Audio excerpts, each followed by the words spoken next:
Prepare-se para um mergulho profundo, gente.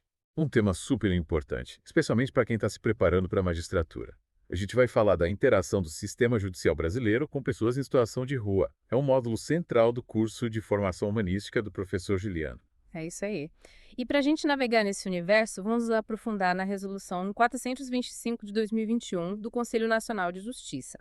Ela que estabelece a Política Nacional Judicial de Atenção a Pessoas em Situação de Rua. O mais legal é que ela conecta a teoria do direito com os desafios da vida real. Perfeito. E já que a gente está falando de mergulho profundo, acho que vale a pena começar definindo o que significa situação de rua no contexto brasileiro. Não é só alguém sem teto, né? Exatamente. A resolução vai além dessa visão simplista. Ela reconhece que a população em situação de rua é um grupo super diverso com pessoas de diferentes realidades, com diferentes histórias e necessidades. Mas o que une esse grupo é a extrema pobreza, os vínculos familiares fragilizados ou rompidos e a falta de moradia regular. Ou seja, a rua vira o lar, o lugar de sobrevivência, seja de forma temporária ou permanente. E é aí que a complexidade do tema aparece, né? Porque essa diversidade impacta diretamente a forma como o sistema judicial precisa abordar cada caso. Sem dúvida. A resolução deixa isso bem claro. Ela enfatiza que a gente não está lidando com um grupo homogêneo. Pensa, diferentes orientações sexuais, idades, etnias, condições de saúde, imigrantes, indígenas, pessoas egressas do sistema prisional. Cada pessoa carrega uma série de características que se cruzam e impactam diretamente a experiência em situação de rua. É a tal da interseccionalidade, né? Esses fatores se entrelaçam, criando desafios específicos para cada pessoa. Parece que a resolução tenta ir além do senso comum, né? Busca enxergar o indivíduo por trás da situação. Exato. A resolução é chamado a empatia, a humanização do sistema judicial. Um dos pontos mais importantes é a ênfase na dignidade e no respeito. Eles são pilares para qualquer interação com a população em situação de rua. Sim, sim. A linguagem utilizada, a forma de tratamento, tudo precisa ser repensado para evitar a perpetuação de estereótipos e preconceitos. É como se a resolução dissesse: esquece os rótulos, veja a pessoa. É essa a chave para garantir que a justiça seja acessível a todos, independentemente da condição social. E a resolução vai além do discurso, viu? Ela propõe medidas práticas para esse princípio ser aplicado no dia a dia do sistema judicial. E quais são essas medidas? O que a resolução propõe para mudar a forma como o judiciário lida com a população em situação de rua? Um dos pontos mais importantes é a não criminalização da pobreza. A resolução se opõe à ideia de punir alguém simplesmente por estar em situação de rua. Imagina ser preso por não ter onde morar. Realmente, quando a gente para pensar, é um absurdo, mas infelizmente a gente ainda vê isso acontecer. Pois é. E é por isso que essa resolução é tão importante. Ela coloca um ponto final nessa lógica punitiva. Ela defende que a resposta do Estado deve ser o apoio e a inclusão social. A garantia de direitos básicos como saúde, educação e, claro, moradia. É como se a resolução dissesse, em vez de prender, vamos ajudar. Mas, e na prática? Como isso funciona? A gente sabe que as pessoas em situação de rua enfrentam várias barreiras para ter acesso à justiça. A falta de documentos, a dificuldade de locomoção para os tribunais. E a resolução reconhece essas barreiras. Ela determina que os tribunais precisam oferecer um atendimento prioritário, desburocratizado e principalmente humanizado. Isso significa ter equipes especializadas capacitadas para lidar com as necessidades específicas dessa população, superando obstáculos como a falta de documentos ou comprovante de residência. Então, a falta de um endereço fixo, por exemplo, não pode ser um impeditivo para a pessoa ter seus direitos garantidos. Exatamente. A resolução deixa claro que o Poder Judiciário tem a obrigação de buscar alternativas para garantir que todos os direitos sejam exercidos. Isso inclui, por exemplo, o atendimento imediato, sem a necessidade de agendamento prévio, reconhecendo as dificuldades que essa população tem para se programar e comparecer em determinados dias e horários. Entendi. Então, a resolução propõe uma mudança de postura do sistema judicial como um todo. Com certeza. E essa mudança se reflete em vários aspectos práticos. Por exemplo, a resolução incentiva a flexibilidade nos procedimentos legais, aceitando formas alternativas de identificação e comprovação de endereço. Ou seja, a burocracia não pode ser um obstáculo para a justiça. Exatamente. A resolução busca adaptar o sistema à realidade da população em situação de rua, e não o contrário. Isso também se aplica aos processos judiciais. E como a resolução impacta os processos judiciais em si, tem alguma mudança na forma como as provas são produzidas, por exemplo? Sim, a resolução recomenda priorizar a produção de provas orais, principalmente o depoimento da pessoa em situação de rua. Muitas vezes, essa população não tem acesso aos meios tradicionais de produzir provas, como documentos ou testemunhas com endereço fixo. Então, o objetivo é garantir que a pessoa em situação de rua tenha voz, seja ouvida durante o processo. evitando que a falta de recursos a prejudique. Exato. A resolução busca colocar a pessoa no centro do processo judicial, assegurando que a justiça seja feita de forma justa e equitativa, considerando a sua realidade e as suas especificidades. E falando em especificidades, a resolução também trata da questão das crianças e adolescentes em situação de rua, né? Sim, esse é um ponto super importante e delicado. A resolução reforça a necessidade de proteger os direitos fundamentais dessas crianças e adolescentes, assegurando que eles tenham acesso aos serviços de saúde, educação e assistência social adequados à situação deles. E como ela aborda a delicada questão da separação familiar? Afinal, a gente sabe que a situação de rua pode ter um grande impacto nos vínculos familiares. A resolução é categórica. A situação de rua, por si só, não justifica a separação de famílias.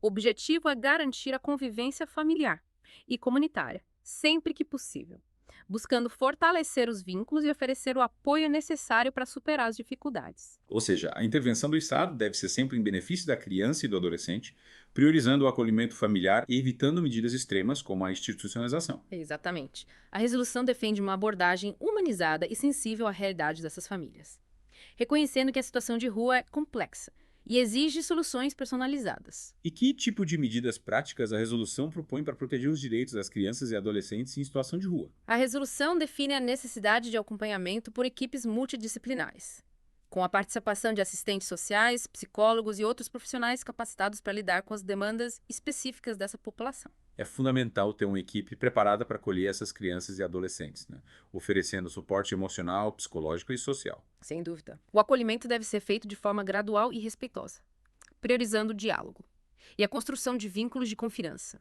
A resolução também proíbe qualquer tipo de tratamento forçado, seja médico, psicológico ou religioso. Ou seja, a resolução garante que os direitos e a autonomia dessas crianças e adolescentes sejam respeitados em todos os momentos. Exatamente. A resolução busca romper com práticas autoritárias e impositivas, promovendo uma cultura de respeito, diálogo e participação. Interessante. E além da atuação do Poder Judiciário, a resolução também enfatiza a importância da colaboração com outras instituições. Certo. Sim, a colaboração interinstitucional é crucial para o sucesso dessa política. A resolução destaca a importância de trabalhar em conjunto com os órgãos de assistência social, saúde, educação, segurança pública e outros, a fim de oferecer um atendimento integral e integrado às pessoas em situação de rua. É a ideia de construir uma rede de apoio que atenda às diversas necessidades dessa população de forma articulada, né? Eficiente. Exatamente. A resolução reconhece que a situação de rua exige uma abordagem multidisciplinar e intersetorial, que vá além da atuação isolada do Poder Judiciário. E como a resolução propõe garantir a efetividade dessa colaboração interinstitucional? Ela recomenda a criação de comitês, em âmbito nacional e local, compostos por representantes dos diversos órgãos envolvidos. Esses comitês têm a função de articular as ações, trocar informações, monitorar o cumprimento da política e propor soluções para os desafios encontrados. É uma forma de garantir que a política seja implementada de forma integrada e que os diversos atores estejam comprometidos com a sua efetivação, né? Exatamente. A resolução busca fortalecer a governança da política e garantir que as ações sejam coordenadas e eficientes. E para essa colaboração ser realmente efetiva, a resolução também destaca a importância da coleta e análise de dados. Dados. Que tipo de dados a resolução considera relevantes? A resolução determina que os tribunais coletem dados estatísticos sobre a população em situação de rua, para monitorar a efetividade da política e identificar as áreas que precisam de mais atenção. Faz sentido. Sem dados confiáveis, fica difícil avaliar o impacto das ações e direcionar os recursos para onde eles são mais necessários. Exatamente. A resolução busca promover a transparência e a accountability na gestão da política, garantindo que os recursos sejam utilizados da melhor forma possível. Esses dados também podem ser importantes para formular novas políticas públicas, direcionadas às necessidades específicas da população em situação de rua. Ou seja, a resolução não se limita a apresentar um conjunto de regras, mas também busca criar um sistema de monitoramento e avaliação para que a política seja constantemente aprimorada. Exatamente. A resolução representa um grande avanço na busca por um sistema judicial mais justo, mais humano, mais sensível à realidade da população em situação de rua. Mas, e na prática, como essa nova abordagem se traduz na aplicação de medidas cautelares e penais alternativas? Afinal, a gente sabe que a privação de liberdade é uma realidade para muitas pessoas em situação de rua.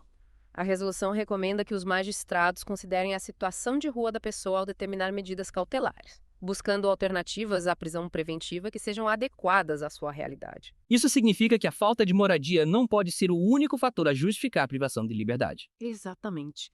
A resolução busca evitar que a pessoa seja presa apenas por estar em situação de rua, garantindo que a medida seja proporcional à gravidade do delito e que outras opções sejam consideradas. E em relação às penas alternativas, a resolução propõe algo específico. Sim. Ela recomenda que os magistrados priorizem penas que possibilitem a reinserção social da pessoa em situação de rua, como a prestação de serviços à comunidade em entidades que atuem com essa população. É uma forma de oferecer oportunidades para que a pessoa possa reconstruir a vida e superar a situação de rua. Com certeza. A resolução busca promover a justiça restaurativa, que visa reparar os danos causados pelo crime e reintegrar o infrator à sociedade, em vez de simplesmente puni-lo. E em relação ao cumprimento de penas privativas de liberdade, a resolução aborda essa questão. Sim. Ela recomenda que os juízes, ao determinar a prisão domiciliar ou saídas temporárias, considerem a situação de rua da pessoa e garantam que ela tenha acesso a um abrigo digno para cumprir a medida. É importante garantir que a pessoa em situação de rua tenha condições de cumprir a pena de forma segura e digna, né? Sem que a falta de moradia a coloque em risco. Com certeza. A resolução busca garantir que os direitos fundamentais da pessoa sejam respeitados em todas as fases do processo penal, independentemente da sua situação social. E a resolução também aborda a questão das pessoas em situação de rua que são vítimas de violência, certo? Sim. A resolução reconhece a vulnerabilidade dessa população e recomenda que os juízes, ao aplicar medidas protetivas, considerem a necessidade de oferecer abrigo e suporte para garantir a segurança da vítima. É fundamental garantir que as vítimas de violência em situação de rua tenham acesso à proteção e o apoio necessário para superar o trauma e reconstruir suas vidas. Com certeza. A resolução busca proteger os direitos e a dignidade das pessoas em situação de rua, garantindo que elas tenham acesso à justiça e que suas necessidades específicas sejam consideradas em todas as esferas do sistema judicial. É realmente um avanço importante na busca por um sistema judicial mais justo, humano e sensível à realidade da população em situação de rua. Mas e a questão da identificação civil? Como a resolução aborda esse ponto, tão crucial para o acesso a diversos direitos? A resolução toca nesse ponto crucial. Ter documentos é essencial para acessar serviços e direitos, né? E a resolução reconhece que a população em situação de rua enfrenta muitas barreiras para isso. É verdade. Imagina a dificuldade de conseguir um emprego, abrir uma conta bancária ou até receber benefícios sociais sem documentos. É como se a pessoa se tornasse invisível para o sistema. Exato. E a resolução propõe medidas concretas para facilitar o acesso à documentação, como a gratuidade na emissão de certidões, a busca de informações em cartórios e a possibilidade de usar um endereço de referência da rede de proteção social. Que bom! É um passo importante para garantir a cidadania e a dignidade dessas pessoas. E a resolução também aborda a questão dos imigrantes e refugiados em situação de rua, um grupo ainda mais vulnerável. Sim, essas pessoas enfrentam barreiras adicionais. A língua, a cultura, a discriminação. Exato. A resolução determina que os tribunais ofereçam atendimento especializado, considerando as diferenças culturais e a necessidade de tradução. É fundamental garantir que essas pessoas também tenham acesso à justiça e aos seus direitos. E a resolução vai além. Ela reconhece a importância de atuar de forma preventiva, para evitar que essas pessoas cheguem à situação de rua. Exatamente. Ela fala da necessidade de criar fluxos de trabalho com a rede de proteção social para oferecer alternativas ao despejo, por exemplo. Verdade. É preciso atuar de forma integrada para garantir que as pessoas tenham acesso à moradia digna, ao trabalho e a outros direitos que as impeçam de cair na rua. Mas pensando em quem está em situação de rua, a resolução também destaca a importância de trabalhar com a população egressa do sistema prisional, né? Sim. As pessoas que saem da prisão muitas vezes enfrentam dificuldades para se reinserir na sociedade e acabam indo parar nas ruas. Um ciclo vicioso que precisa ser rompido. E a resolução recomenda que os tribunais ofereçam apoio. Encaminhamento para serviços de assistência social, moradia e trabalho para essas pessoas. Exatamente. É fundamental garantir que elas tenham oportunidades para reconstruir suas vidas, evitar que voltem para a criminalidade. E a resolução também fala da questão da saúde mental da população, em situação de rua, né? Um aspecto que muitas vezes é negligenciado. Sim. Muitas pessoas que vivem nas ruas sofrem com transtornos mentais, dependência química e outras questões de saúde. E a resolução determina que os tribunais, ao se depararem com esses casos, encaminhem as pessoas para a rede de saúde mental, garantindo que elas recebam um tratamento adequado. É importante lembrar que a saúde mental é um direito humano fundamental e que as pessoas em situação de rua merecem ter acesso a serviços de qualidade. Mas, além das questões de saúde, a resolução também aborda a questão da violência contra a população em situação de rua, um problema grave e muitas vezes invisibilizado. Verdade. Essas pessoas estão mais expostas à violência física, psicológica e sexual, e a resolução determina que os tribunais atuem de forma rigorosa na apuração e punição desses crimes, além de promover medidas de prevenção e proteção. É fundamental garantir a segurança e integridade física e psicológica dessas pessoas. E a resolução vai além. Propõe a criação de um prêmio para reconhecer as boas práticas na implementação da política. Exatamente.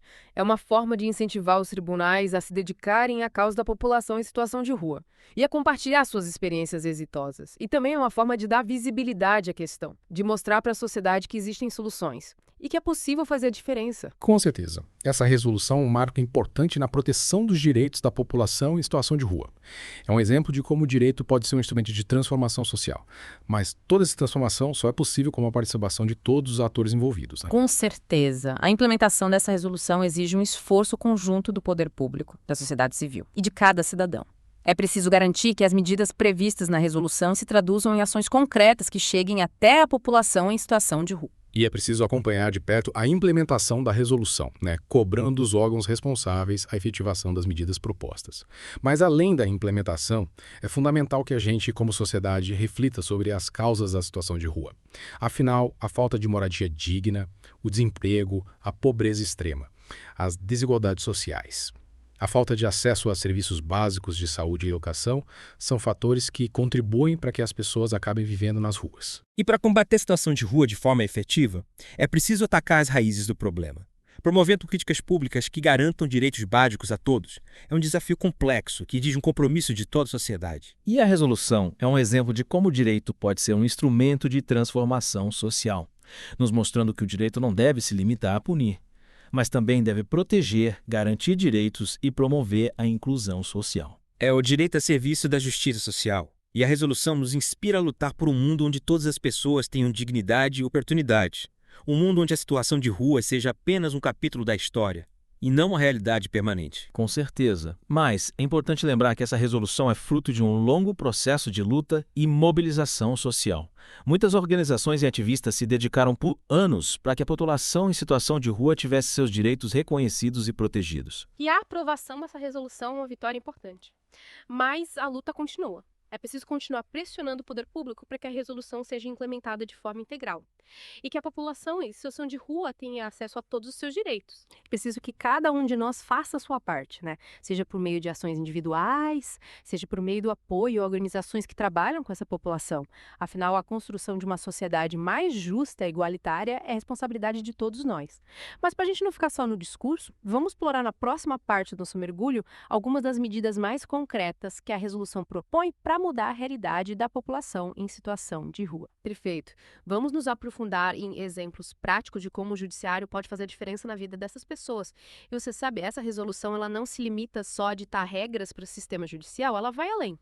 Incentiva uma mudança de olhar da sociedade como um todo em relação à população em situação de rua. É como se a resolução dissesse: ei, a responsabilidade por essa mudança também é sua. Mas como a gente, como sociedade, pode contribuir para essa transformação? A resolução dá algumas pistas. Por exemplo, ela fala da importância da gente usar uma linguagem respeitosa e evitar a criminalização da pobreza. É um chamado à empatia, à solidariedade e à ação. Entendi. É como se a resolução estivesse nos convidando a enxergar a pessoa por trás da situação de rua, reconhecendo a dignidade e os direitos dela. Em vez de julgar, rotular, a gente deve buscar entender as histórias, as necessidades. Exatamente. E para essa mudança ser realmente efetiva, a resolução propõe algo inovador. A participação da própria população em situação de rua na formulação, na implementação das políticas públicas que os afetam. Nossa, sim, isso é bem interessante. Dar voz a quem vivencia o problema na prática.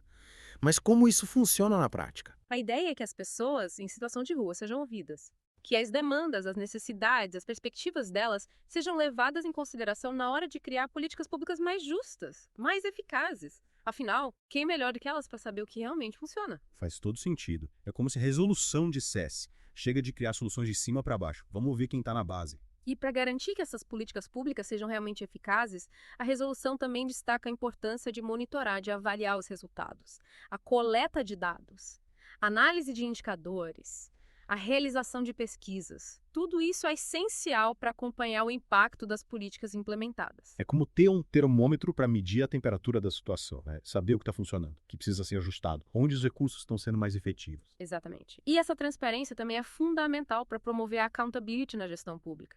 Afinal, a sociedade tem o direito de saber como os recursos estão sendo usados, quais os resultados que foram alcançados. E por falar em acesso, a resolução também aborda a questão da justiça para a população em situação de rua. Afinal, de que adianta ter leis que garantem direitos se as pessoas não conseguem acessá-los? É por isso que a resolução determina que os tribunais criem unidades especializadas para atender essa população, com equipes multidisciplinares, capacitadas para lidar com as demandas específicas. É como construir uma ponte entre o sistema judicial e a população em situação de rua. Que legal! E além dessas unidades especializadas, a resolução também incentiva a realização de mutirões de cidadania, né? Aquele dia em que vários serviços são oferecidos num único lugar, facilitando o acesso para quem mais precisa. Exatamente. Os mutirões são uma ótima forma de levar serviços essenciais. Emissão de documentos, atendimento jurídico, social. Levar isso para as pessoas em situação de rua. É como levar a justiça até elas, em vez de esperar que elas consigam chegar até a justiça. E além de facilitar o acesso a esses serviços, os mutirões também são uma oportunidade para sensibilizar a sociedade, né? Sobre a realidade da população em situação de rua. É como um convite para que as pessoas se aproximem, conheçam as histórias, derrubem preconceitos e se engajem na busca por soluções. E para fortalecer essa rede de apoio, a resolução também incentiva a realização de campanhas educativas para conscientizar a população sobre os direitos da população em situação de rua, combater o estigma, a discriminação. Afinal, a mudança não depende só de leis, de políticas públicas. É preciso que a sociedade como um todo se engaje na busca por soluções para a questão da situação de rua. E para potencializar essa mudança, a resolução também fala da importância de apoiar as organizações da sociedade civil que trabalham com essa população. São verdadeiros heróis anônimos, que se dedicam diariamente a atender às necessidades básicas. É verdade. Essas organizações oferecem alimentação, abrigo, cuidados de saúde, apoio psicológico e social. Elas são a linha de frente no combate à exclusão social. Elas também atuam na defesa dos direitos, na promoção da inclusão social, na mobilização da sociedade. São um elo fundamental entre a população em situação de rua e serviços públicos. É como se a resolução dissesse: vamos juntos construir uma rede de apoio para que ninguém seja deixado para trás. Exatamente. Mas é importante lembrar que a implementação dessa resolução exige um esforço de todos os atores envolvidos. É preciso monitorar de perto, cobrar a efetivação das medidas e, acima de tudo, manter o diálogo, a colaboração entre o poder público, a sociedade civil e a população em situação de rua. Afinal, essa resolução é um passo importante na direção de um sistema de justiça mais humano, mais inclusivo. Mas ainda há muito a ser feito. A luta por uma sociedade mais justa e igualitária, onde a situação de rua seja só um capítulo da história e não uma realidade permanente, continua. E você que nos acompanha nesse mergulho profundo fica com esse desafio. Como contribuir para que essa resolução saia do papel? Como torná-la uma realidade mais justa e humana para a população em situação de rua? É um convite à reflexão, à empatia, à ação. Afinal, a construção de uma sociedade mais justa e igualitária só é possível com a participação de todos nós. E na próxima parte do nosso mergulho, a gente vai explorar como a resolução aborda a questão da saúde mental e da violência contra a população em situação de rua. Até lá. E como você mencionou, a saúde mental é um aspecto crucial quando a gente fala da população em situação de rua. A resolução reconhece isso, né, que muitos indivíduos que vivem nas ruas enfrentam problemas de saúde mental, dependência química e outras questões que exigem atenção especializada. É como se a resolução estivesse lembrando a gente que a saúde mental não pode ser dissociada da busca por justiça social. Mas como ela propõe que o sistema judicial lide com essa questão na prática? A resolução é bem clara. Ao se deparar com casos que envolvam questões de saúde mental, os tribunais devem garantir um encaminhamento adequado para a rede de saúde, priorizando o tratamento, o cuidado em vez da punição. Ou seja, reconhecer a vulnerabilidade dessas pessoas, garantir que elas tenham acesso a tratamento e apoio adequados. Mas me preocupa a questão da violência contra essa população, né? Um problema tão grave e muitas vezes silenciado. Você tem razão em se preocupar. A resolução também reconhece a urgência dessa questão. Ela destaca que as pessoas em situação de rua estão mais expostas à violência, né? Física, psicológica e sexual, demandando uma atuação mais incisiva do sistema judicial. E o que a resolução propõe para combater essa violência? Ela defende uma atuação rigorosa na apuração e punição desses crimes, além de medidas de prevenção e proteção, né? Para garantir a segurança e a integridade física e psicológica dessas pessoas. É como se a resolução dissesse: chega de impunidade. A violência contra a população em situação de rua é inaceitável. E além da punição, a resolução busca incentivar a mudança, né? Reconhecendo e premiando as boas práticas na implementação da política. É isso aí. A criação de um prêmio para destacar as iniciativas que fazem diferença. É uma forma de inspirar outros tribunais, compartilhar as experiências exitosas, mostrar para a sociedade que a transformação é possível. Que iniciativa bacana. E nesse nosso mergulho profundo, fica claro que essa resolução é muito mais que um conjunto de regras. Ela é um chamado à ação, um convite para a gente repensar a forma como a gente lida com a questão da situação de rua no Brasil. É um convite para você que nos acompanhou até aqui. Um desafio. Como contribuir para que essa resolução saia do papel e se torne uma realidade mais justa, mais humana para a população em situação de rua? É um convite à reflexão, à empatia e à ação. Afinal, a construção de uma sociedade mais justa, mais igualitária, só é possível com a participação de todos, né? É isso aí. Lembre-se. A situação de rua não define uma pessoa. Por trás de cada história existe um indivíduo, com seus sonhos, seus desejos, seus direitos. E cabe a gente, como sociedade, garantir que esses direitos sejam respeitados. Que todos tenham a oportunidade de reconstruir suas vidas. É isso. Que a gente possa se inspirar nessa resolução. Buscar, cada um de nós, fazer a nossa parte na construção de uma sociedade mais justa e igualitária. Muito obrigado a você que acompanhou mais esse mergulho profundo com a gente. Até a próxima.